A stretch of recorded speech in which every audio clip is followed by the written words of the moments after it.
ভাত দে, আমি ভাত খামু। ওই ভাত দে, ভাত দে, আমার খিদা লাগছে, ভাত দে, তোরে ভাত খামু। আচ্ছা ঠিক আছে, তুমি ভাত খাইবা, তাহলে তুমি ওই টেবিলে যাই বসো। আমি বমু না, তুই আমার ভাত দে, ভাত খামু। ওই তুই আমার ভাত দে, আমি ভাত খামু, আমি বমু না। তুমি তো এখানে দাঁড়ায় থাকলে ভাত পাবা না, তোমার ভাত খাইতে হইলে ওই টেবিলে যা বসতে হইব, আর তাহলে তোমাকে ভাত দিবে। ও ওইখানে না বলে আমার ভাত দিব না, তাহলে আমি ওইখানে যা বইতাছি, তুই আমার ভাত দিতে ক। আচ্ছা ঠিক আছে, তাহলে তুমি ওই জায়গায় যা বসো। ও হো হো, আমি ভাত খামু।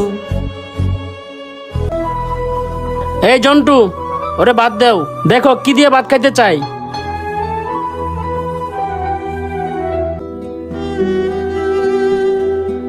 ভাত দে, ভাত দে, ভাত দে, ভাত দে, ভাত দে, ওই ওই ভাত দে। হ্যাঁ। ওই তাড়াতাড়ি ভাত নিয়ে আয়।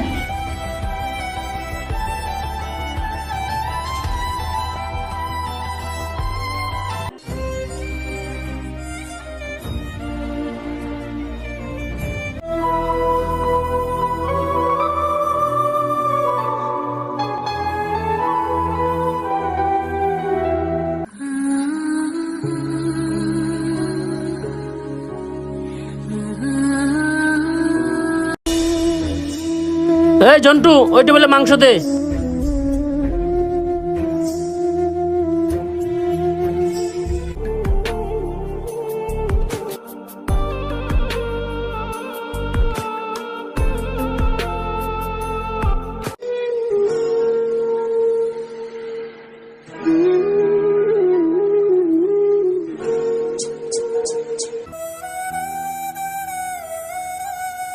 ভাই, আমারে কটা ভাত খাইতে দিবেন? আমি ঢাকা শহরে নতুন আইছি, রাস্তায় পোলাপানে আটকায় আমার মানিব্যাগ টাকা পয়সা সব নিয়ে নিছে, আর খিদার জ্বালায় আমি মরতাছি, পকেটে একটা টাকাও নাই, কি যে করমু কিছুই বুঝতাছি না। আপনি যদি আমারে কটা ভাত খাইতে দিতেন তাহলে ভালোই হতো, খিদায় পেটের ভিতর জ্বালাপোড়া করতেছে, আমার তো আবার গ্যাস্ট্রিকের সমস্যা। ভাই, আপনি যদি আমারে কটা ভাত খাওয়াইতেন তাহলে আপনার জন্য আল্লাহর কাছে দুহাত তুলে দোয়া করতাম। যেই তো ছিনতাইকারী আপনার টাকা পয়সা মানি ব্যাগ সব নিয়ে গেছে, আপনার খিদা লাগছে, খাইবেন, কি আর করার আছে, কোনো সমস্যা নাই, ঠিক আছে, কোনো টাকা পয়সা দেওয়া লাগবে না, আপনি যা বসেন, আপনার খাবার দিচ্ছি। ঠিক আছে ভাই, আমি আপনার জন্য আল্লাহর কাছে দোয়া করবো। ঠিক আছে ভাই, যান। ভাই, আল্লাহ আপনার ভালো করুক। এই জন্টু, ওনারে খাবার দে।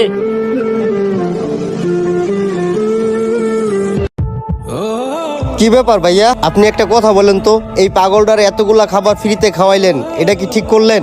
ও তো একটা পাগল, ওর এতগুলা খাবার ফ্রিতে খাওয়াইলেন, আপনি কি ওরে চিনেন? জি, ওরে তো আমি চিনি।